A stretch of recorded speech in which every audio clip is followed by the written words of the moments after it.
Kalau liputan kena ancaman sih pernah. Pernah. Misalkan nih tentang bisnis esek-esek nih, bisnis esek-esek online. Heeh, Pernah Bang ikut?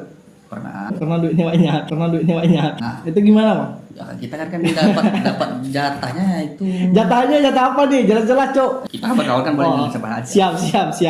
siap. Masih Balita, setinggi balita lah. tinggi balita ya. Ya. Macam anak bayi gitu, tapi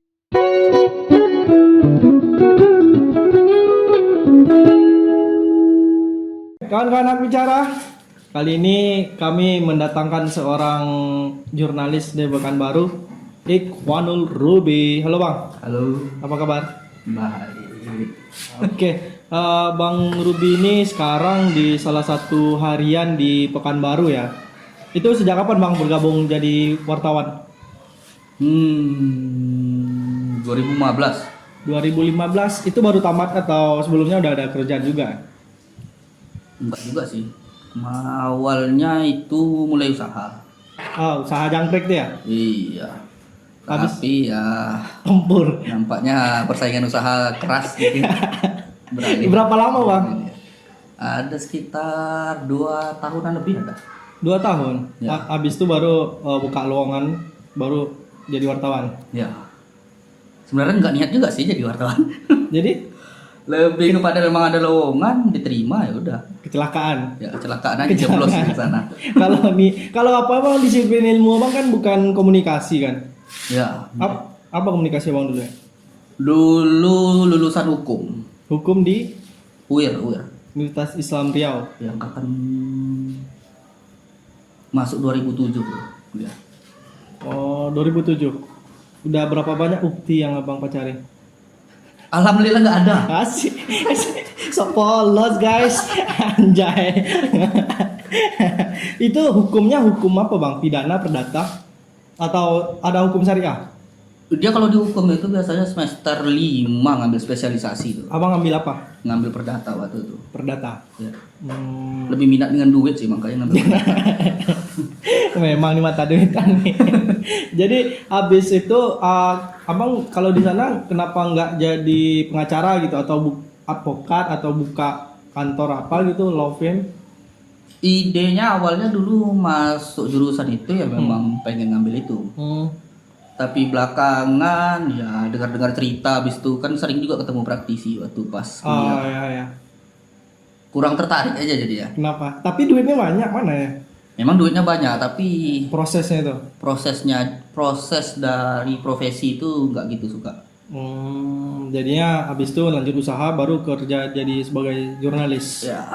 Sebagai jurnalis pertama kali di Pekanbaru nih des Abang apa? Des pertama kali ekonomi, memang mintanya ekonomi. Abang minta kenapa? Kan Abang dari hukum nggak ngerti ekonomi. Abang mana tahu inflasi? Oh, kalau di apa? Spesialisasi perdata itu. Ah, Dia kan kalau di UIR itu dia masuknya itu kalau perdata itu masuk dalam 2 kategori, perdata bisnis. oh, Abang ambil bisnis. Kita ngambil jurusan itu tuh udah sekalian juga belajar tentang ilmu hukum bisnisnya. Dalam Maunya itu. yang ada duit, Iya. ada bisnis langsung gas. Anjay. Jadi Abang ingat nggak pertama kali Abang turun ke lapangan itu liputan ekonomi pertama Abang tentang apa? Liputan pertama itu soal usaha sih. Lebih ke berita feature pertama kali buat. Oh, Memang pertama kali belajar masuk pertama kali belajar itu kan kita kan belajar berita straight news. ya, hot news. Kategorinya hard news. Tapi pas waktu turun ke lapangan itu lebih ke apa? Lebih ke feature-nya. Tentang apa Bang? Tentang pedagang ya? Tentang usaha apa dulu ya? Ikan cupang salah. Ikan Jepang. Yang aneh-aneh aja ini guys. Ya, karena gini. Waktu itu cupang memang lagi booming kah? Seperti batu akik kan sempat Ya, booming. itu kan satu lagi hit, satu lagi memang dulu pas waktu usaha sempat menggeluti itu. Jadi tahu apa sektor komunitas itu tuh pernah sempat tahu gitu. Oh gitu ya. Tentu mencarinya yang dekat sama pengalaman ya. Karena kan kita kan dilepas aja di lapangan. Iya. Macam anak ayam yang hilang lah. Ya, tapi kan kalau kan dulu 1 bulan. Ya, tapi kan kita kan praktek itu paling 1 hari 2 hari, habis itu kan udah dilepas lapangan. Oh. Bebas kita mau liputan apa, ya karena base-nya ekonomi yang ngambil itu. Nah, ini udah 6 tahun abang kan jadi sebagai jurnalis. Ya, Itu abang ekonomi aja, kebanyakan di ekonomi. Pernah kriminal nggak?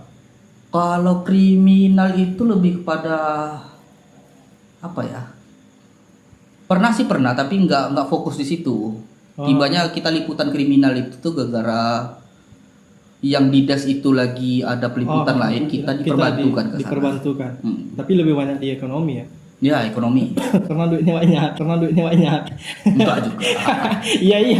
Kalau ekonomi kan dari pedagang cabai di pasar sampai ke general manager, GM, kepala cabang kan semua diwawancarai toh. Beritanya emang duit, tapi Iya. megangnya nggak pernah. Enggak duit. Curhat dia guys. Tapi bang, kalau di ekonomi yang paling enak tuh liputannya tentang apa bang? Maksudnya yang menantang itu menulis tentang apa? Kalau bagiku ya, kalau ekonomi itu menantangnya di sektor finance sih, liputannya yang menantang. Karena pembiayaan kan masuk finance. Sektor itu tuh kan apa? Lebih ke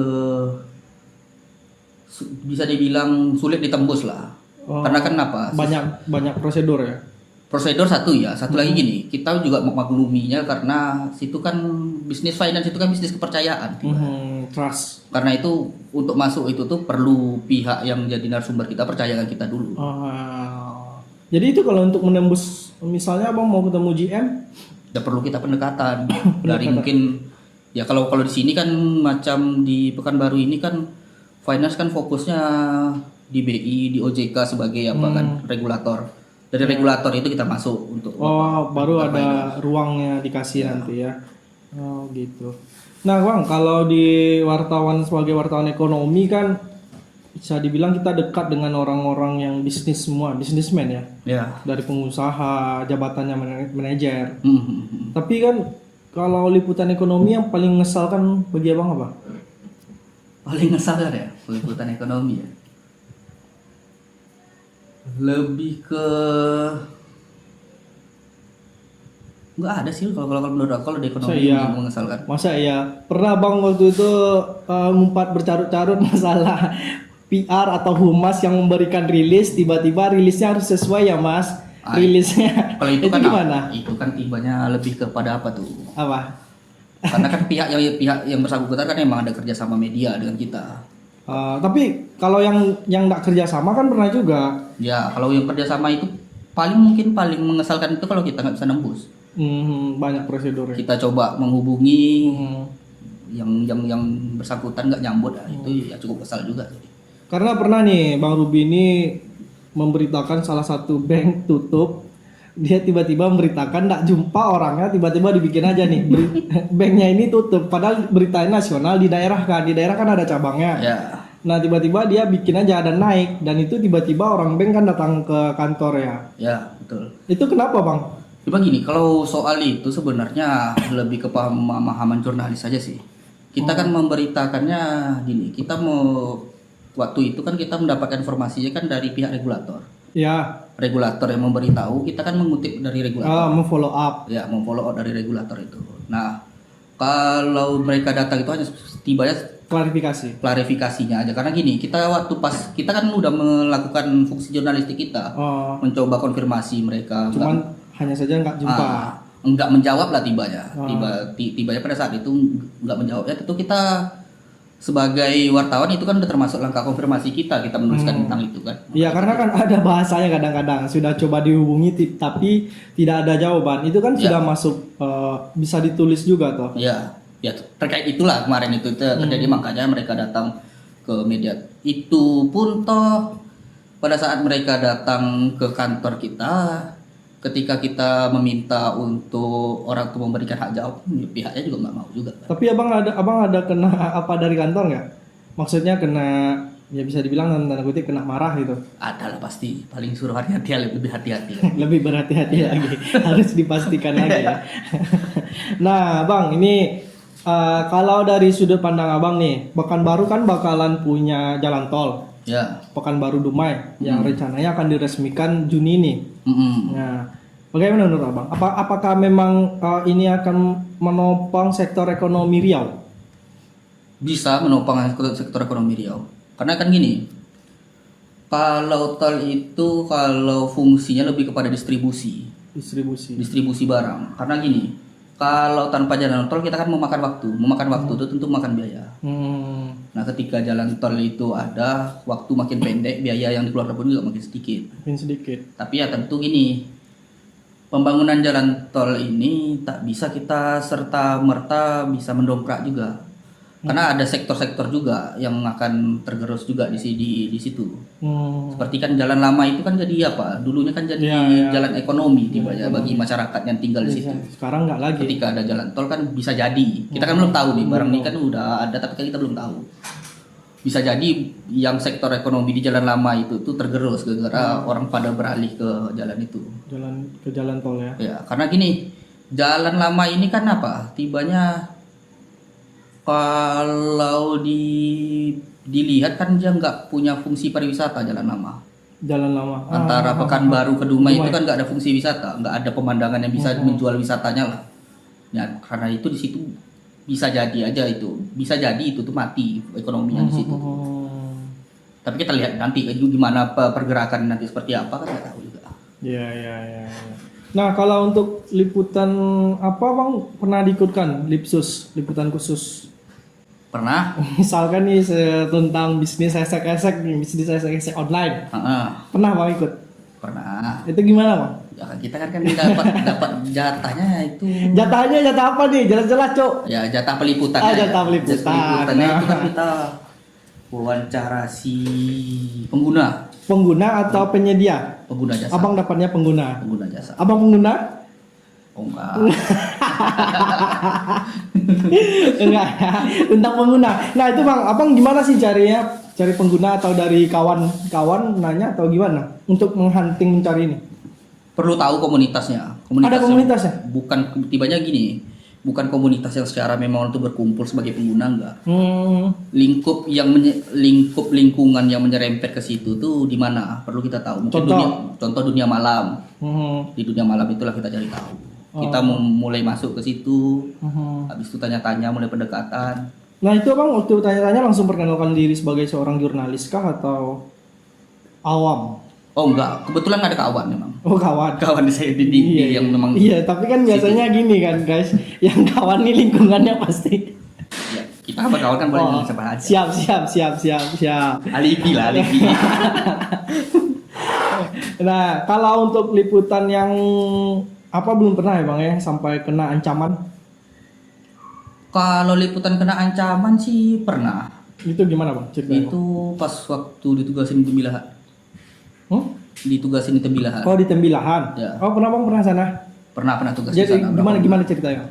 Itu layanan publik sih, lebih diberitakan tentang pelayanannya. Jadi setelah itu kita memberitakan secara profesional apa adanya. Entah dari mana aja dia tahu kita, ada aja kontak bahwa jangan diusik ini. Ada bahasa ancaman nggak? Kalau nggak nanti kau akan seperti ini gini. Ada. Pasti ada ya. Tapi kita nyikapinya ya anteng-anteng aja sih, nggak usah terlalu. Tapi kan berita itu tetap naik, tetap terbit. Naik. Karena kan ketika ancaman itu datang kan ketika berita itu udah naik dulu. Oh iya, baru dibacanya ya. Ini siapa wartawannya? Kalau sekarang kan Abang udah di Kampar ya? Di Kampar udah berapa lama Bang? Setahunan Bang. Lalu di Kamparnya gimana Bang? Ya seperti tempat biasanya lah, Kampar. Seperti wilayah liputan biasanya. Pasti beda dengan Pekanbaru, karena itu kan kabupaten daerah. Kalau beda Pekanbaru ya, karena itu tibanya pemerintahan lebih terpusat ke pemerintahannya. Kalau Pekanbaru kan tidak lebih luas. Oh, banyak hal yang berbagai sektor bisa kita. Kalau di Kampar ini kan kebanyakan fokus pemerintahannya itu ke pemerintahan. Tentang pemerintahan. Ya. Kalau tingkat apa di sana gimana Bang? Kampar perekonomian? Kalau perekonomian kan lebih bergantung ya macam Riau pada umumnya lah, lebih bergantung ke sektor perkebunan, pertanian.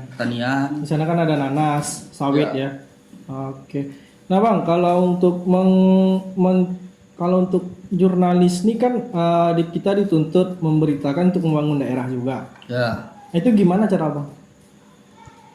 Ya kita tuh tetap juga berpegang pada azasnya gitu. Contohnya nih Bang, berita yang pernah Abang tulis yang berasal dari keresahan masyarakat. Lebih kepada apa ya? Yes. Kalau lebih banyak, kalau di Kampar lebih kepada berita-berita untuk pembangunan ya menurutku ya. Infrastruktur. Infrastruktur. Mhm. Karena di situ kan masih banyak infrastruktur yang masih belum apa lah. Yang belum memadai. Iya. Iya ya. Seperti jalan. Seperti jalan ya. Nah kalau untuk dari apa sendiri bang, kalau untuk abang mencari keresahan masyarakat tuh biasanya mulainya gimana tuh bang? Kalau jurnalis? Biasanya kalau jurnalis ya, kalau untuk peliputan itu tuh mungkin kita turun ke lapangan bisa lihat. Kalau untuk infrastruktur lebih gampang sih kan. Kita turun ke lapangan, Lihat dari langsung situ, ada ya? Ada di situ yang baru kita tanyakan dengan si masyarakat. Oh, waktu apa pernah juga bang kan nulis tentang isu stunting ya, Ya, gizi buruk ya. Itu gimana bang? Itu awalnya abang mendapatkan ide menulis tentang stunting di Kampar tuh bagaimana? karena apa? Menengok masyarakat sih. Masyarakatnya kan nggak apa, tibanya di Kampar nih dibilang maju nggak juga, masih banyak lah kita ngelihat masyarakat yang hidup susah. Dari situlah kita cari. Itu emang ada. Lagi pula kan gini, kalau kasus stunting di Kampar itu kan memang pada saat itu ada masuk dalam isu nasional. Oh iya, jadi sorotan ya. Iya. Jadi Karena dia kan kementerian ya? termasuk yang tinggi dulu. Karena itu maka dibuat berita stunting itu. Tapi kan abang mendapatkan isu itu tidak serta merta langsung menulis, harus cross check ke lapangan. Iya. Dan itu ada jumpa bang, anak yang ada. Umur anak yang jumpai itu tuh dia umurnya itu udah seharusnya masuk SD. Umur 5-6 tahun tapi tingginya itu masih Balita. setinggi balita lah. Tinggi balita ya. Ya. Macam anak bayi gitu, tapi umurnya udah tua.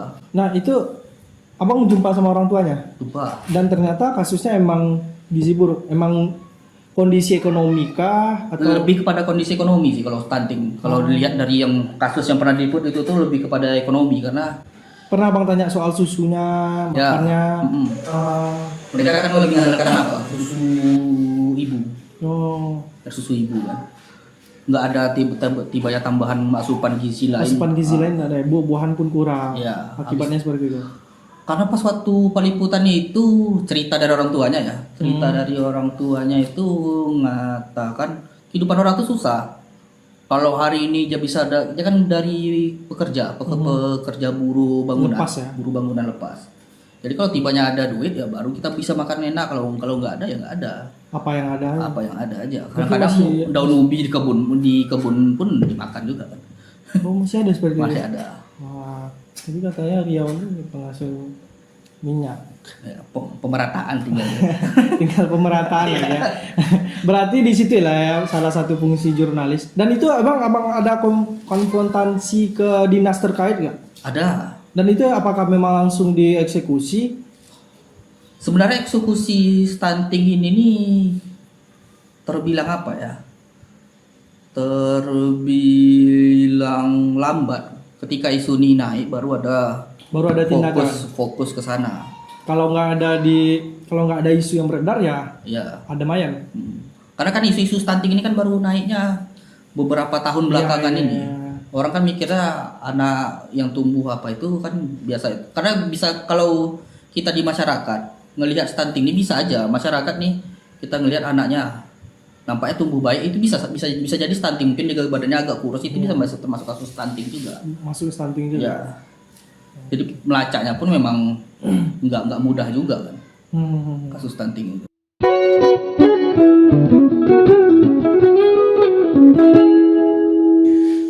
Nah bang, abang kan udah 6 tahun nih jadi jurnalis.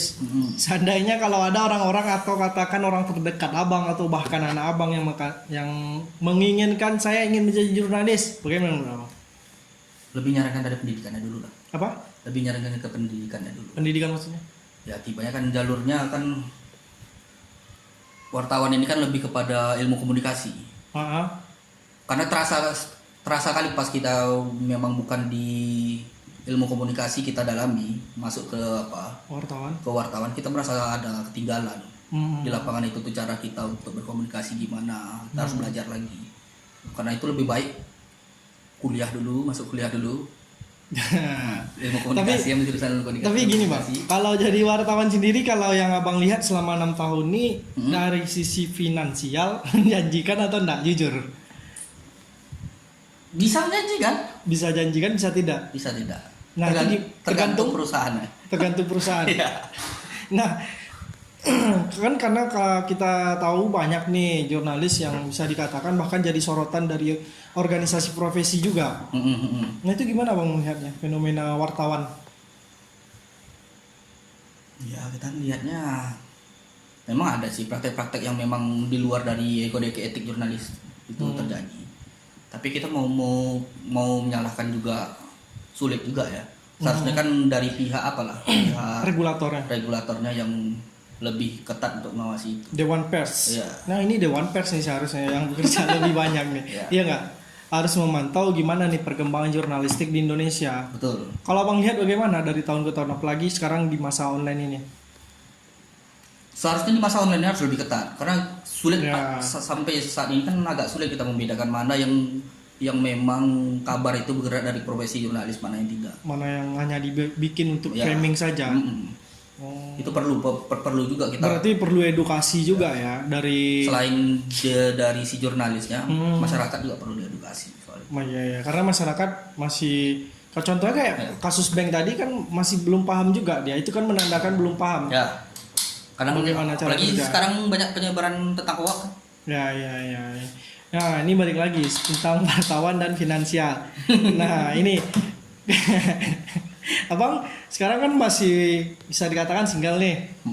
Nah, itu ada efek dari profesi nggak Bang? Karena sibuk gitu. Karena kan kita sama tahu nih, kalau wartawan itu jamnya nggak apa loh, nggak nentu. Ya, betul. Bisa pagi liputan, bisa pagi itu tidur, atau bisa subuh pun liputan, betul? Betul. Nah, Ya, kadang-kadang kan terganggu juga waktu terganggu sendiri. waktu bercinta kan terganggu. Me time kita terganggu.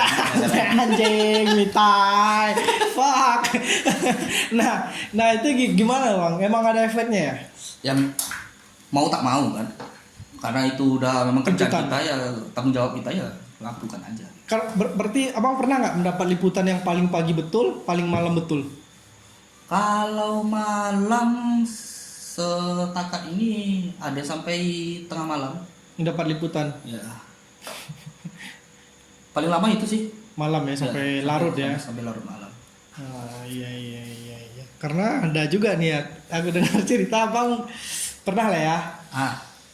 Apa tuh? Pernah di review sama si Camer gara-gara profesi. Itu kan cerita pribadi tuh. Enggak, karena ini menarik juga. Ini adalah kondisi real dari profesi jurnalis. Ya. Ya kan? Itu kan lebih kepada Makanya tadi saya katakan, aku nanya bagaimana dari segi finansial, betul kan? Nah itu. lebih kepada ini sih, pandangan orang aja sih. Gitu. Mungkin pandangan yang bersangkutan seperti itu ya, kamu mau apa juga kan? Karena perlu diketahui oleh kaum bahwa jurnalis nih bisa dikatakan referensinya banyak. Referensi, dan kalau untuk pengetahuan jangan ditanya, semua hal tahu. Mulai dari kriminal, ekonomi, lingkungan, segala macam hal pasti tahu. Karena dia mau tak mau harus tahu, Ya, harus tahu kan? harus membaca. Harus paham dulu dasarnya, dasar itu baru mungkin kita baru bisa bertanya. Iya, kalau enggak bagaimana dia akan menulis berita kalau isu saja dia tidak paham, kan begitu. Ya. Nah, Bang, selanjutnya nih, kalau harapan Abang terhadap dunia jurnalistik kita bagaimana, Bang? Ya lebih baik lah. Habis itu penerapan kode etik lebih Diperketat ya. diperketat.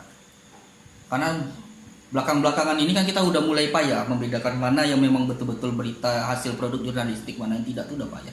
Udah, apalagi Apalagi dengan peran online-nya. sosmed lagi Sosmed. yang ada saat ini kan payah. Iya. Karena sosmed kan apa-apa langsung repost. Ya. Nggak tahu kebenarannya udah Ya.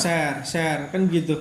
Banyak ya kejadiannya. Karena kan sebenarnya nilai lebih dari berita itu tuh kepada konfirmasi sih. Iya. Itu jadi kode etik yang paling kuat kalau menurut saya. Itu juga yang menjadi batas yang citizen ya. Kalau Ya. citizen kan masyarakat yang menulis berita. Hanya sekedar mengabarkan. Iya, hanya saja menggambarkan. Untuk konfirmasi kan mereka tidak punya akses di sana. Ya, lebih pada itu sih. Karena belakangan ini kalau ditengok peran sosmed ini tuh cukup berpengaruh belakangan ini. Ya. Sosmed itu terus kabar-kabar yang beredar sosmed itu kadang-kadang kita nggak bisa percaya 100% itu udah. Ya, harus pandai filter juga. Ya. Oke, Bang Ruby.